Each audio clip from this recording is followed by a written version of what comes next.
Hello and welcome to Newsmax TV. I'm John Bachman. Joining me right now is Ambassador Eric Edelman. He served as ambassador to Turkey and Finland, as well as the Undersecretary of Defense for Policy during the George W. Bush administration. Ambassador, thanks for being with us. John, great to be with you this morning. All right, first, let's take a look at the very difficult days ahead for President Obama. Any congressional support he had for a military strike on Syria is wavering. He's also coming off a very tough few days at the G20 summit in Russia, where he failed to gain international support for a strike in response to the use of chemical weapons, allegedly by the Assad regime in Syria a couple weeks ago. However, there are still many people helping make the case for some sort of intervention to protect the interests of our allies in the region, as well as our own interests overseas as well. So, Ambassador Edelman, there is still a war weariness among the American people. A military strike is a tough sell. But what are the most compelling reasons that the president and those in support of a military strike need to make to the American people these next few days? Well, John, it's a great question, and it's the right question to begin with. There's no doubt that there's, after more than 10 years of exertion in Afghanistan and Iraq, that the American public is understandably worried about and chary of any further military interventions in this part of the world. But we are facing a very difficult situation in the region. This is a region of the world. Everything in the Middle East is connected to everything else. There's a region of the world, particularly in the Persian Gulf, that remains of vital interest to the United States, has been defined as such by presidents for the last 40 years, and in which we now face an Iran that is struggling to become the hegemon of the region and is beginning to develop nuclear weapons. And the struggle in Syria has to be seen in that context. And as a result of the fact that for the U.S., the notion of Iran with nuclear weapons and dominating the region is something that 3 presidents in a row of both parties have said would be unacceptable. We can't be indifferent to the outcome, I think, in Syria, and in particular, we can't be in doubt in doubt about the outcome of the use of chemical weapons that goes without a U.S. response. Now, if the congressional process fails, where does this leave the president in terms of his standing in the world, his standing here at home, and his, authority as the commander-in-chief of the military? I think one thing we need to bear in mind is the United States is in a slightly different circumstance than, say, the United Kingdom, which took a vote on this a week or so ago in the House of Commons. In the British system, of course, David Cameron is the Prime Minister. He's the head of government. He's not the head of state. In our system, the president is both head of government and head of state. And as a result, a repudiation by the Congress would not just affect Barack Obama, the current incumbent of the presidency. It would affect the perception of the United States in the region, in the world, to our allies, to our adversaries, and would damage the institution of the presidency. And that's one reason why I very much hope we don't face the circumstance you described, which would be a failure of the vote. Yeah, and that's, kind of the way the trend line is moving in this direction. It looks like the president's support for this is wavering, but a lot of things can change. Now, of course, the president also has the option to make his case directly to the American people in an Oval Office address or something similar. He's called for these limited strikes, but he has not made a very clear case for what his ultimate objective is, what he's actually trying to do here, aside from just punish Assad for using these chemical weapons. One example, he could say his goal is explicitly to destroy Assad's chemical weapons stockpile or destroying the Syrian Air Force. If the president were to present a clear, concrete objective to the American people, what should that objective be? Well, before I answer that, let me just say that you're absolutely right to underline and put a point of emphasis on the president's failure so far to make a compelling case both to the American people and, frankly, to the Congress. For 2 years, the administration has not dealt with the burgeoning crisis in Syria in a way that explained the stakes to either the public or to the public's elected representatives. And I think he has to do that if he is going to succeed. In addition, as you suggest, it's not been clear from what the administration has said what its broader strategic objectives are. They haven't outlined the stakes, and they haven't outlined a strategy for defending the U.S. stakes in the region.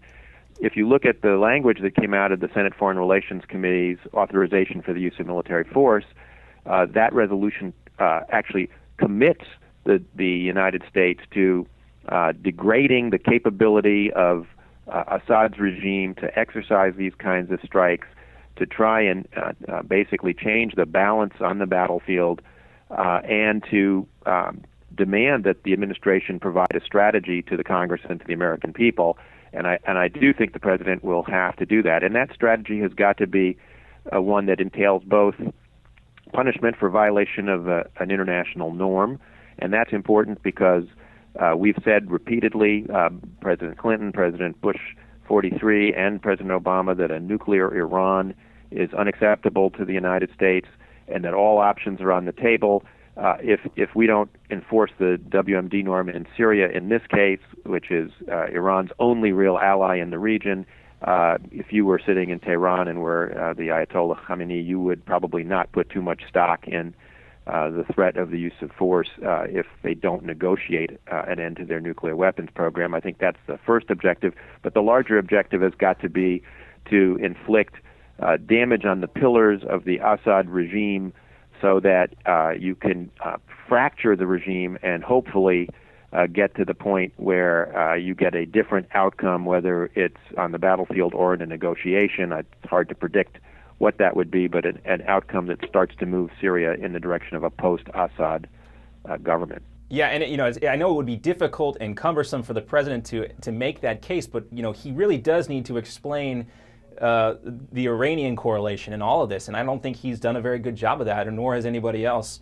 I agree. In the White House or John Kerry in the State Department, for that matter. Now, speaking of the State Department, they've pulled their employees today out of Lebanon. What does this tell us about the Syrian conflict spreading across borders in the Middle East?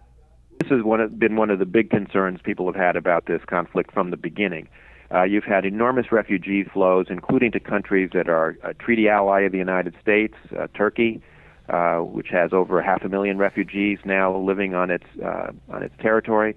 And in Jordan, a longtime friend and ally of the United States, and a relatively poor country that doesn't have the wherewithal to support 500,000 refugees. And of course into Lebanon, which is a very badly fractured society and has been, for many, many years in a state of almost perpetual crisis with a lot of sectarian differences and very connected to the conflict in Syria.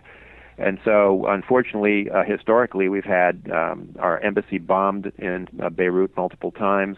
We've had diplomatic personnel taken hostage. And so when tensions are high and the conflict threatens to spill over, as it is now from Syria more broadly in the region, my colleagues in the State Department, find themselves, and my former colleagues find themselves in the position of having to take these kinds of actions. Yeah, and we hear a lot now about sectarian violence in Iraq as well. You discussed this a little bit with me earlier. This is also a symptom of the Syrian conflict, correct? Absolutely.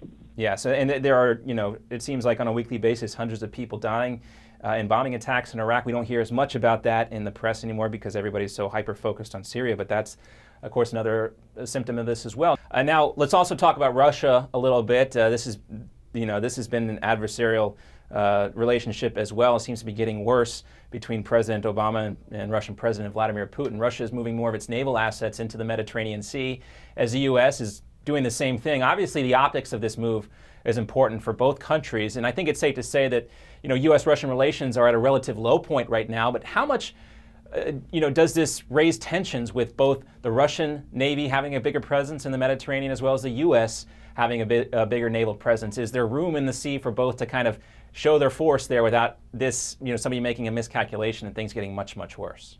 Well, it's always a danger when you have military forces in close proximity to one another. With regard to naval forces, we do have, an incidents at sea agreement with the Russians, and I suspect that my former colleagues in the Department of Defense are going to be taking great care to make sure that we don't have, an incident that could become, a cause of a larger problem. But you're quite right. The relationship with Russia has deteriorated. I think the administration grossly oversold the so-called reset.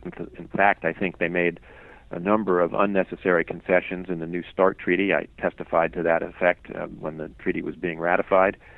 And I don't think that they really have bought themselves very much with Russia, and I don't think we're going to get very much constructive behavior from President Putin, because I think he looks at the Syria issue purely through the lens of his allergy to regime change, or what he would call color revolutions, like the one in Ukraine, the Orange Revolution in 2005, and some of the other color revolutions that took place on the periphery of Russia in the former Soviet states in the last 5 or 6 years, in Georgia, in Kyrgyzstan, and other places.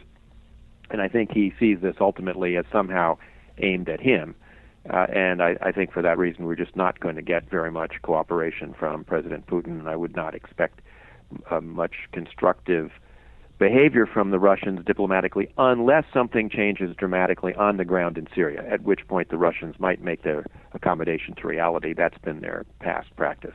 Yeah, and I guess what the United States, the President Obama has to hope for is when this UN weapons report finally does come out, there's some real definitive evidence in there, and that case can be made to the world and to the American public as well. But either way, these are going to be a crucial next few days for the president.